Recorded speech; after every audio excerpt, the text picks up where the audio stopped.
Bonjour à toutes et à tous, voici l'analyse du FC500 et de l'euro-dollar pour le mercredi 17 décembre.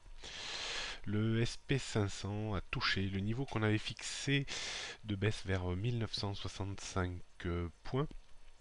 Une tentative de rebond sur ce niveau reste tout à fait possible en direction des 2000 voire 2020 points. Il faudrait le débordement de 2000 et surtout 2020 points pour commencer à enrayer un petit peu la tendance baissière qui reste toujours en place. La rupture de 1965 points entraînerait une vague de baisse supplémentaire en direction des 1925 points. Quand on regarde les indicateurs techniques, on voit poindre quelques petites divergences haussières qui militeraient pour une reprise technique au moins sur des niveaux tels que 2000 points.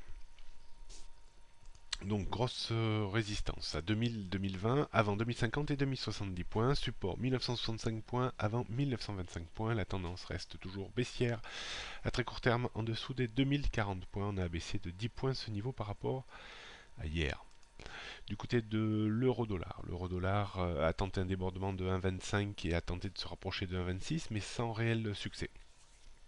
La parité tente, tant bien que mal, d'établir une base de rebond pour tenter peut-être un débordement de 1,26. On le verra si ce soir le discours de Madame Yellen à 20h permettra ce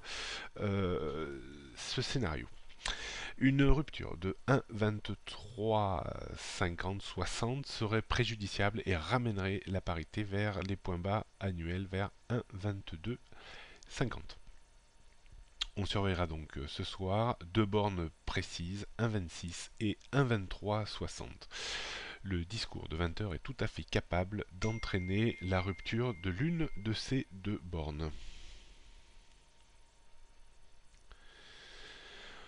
On note donc une résistance toujours à 1,25 avant 1,26, support 1,2360, 1,23, 1,50, 1,22 et 1,20. On peut considérer que la tendance moyen terme reste baissière en dessous des 1,26. Bonne journée à toutes et à tous et à jeudi.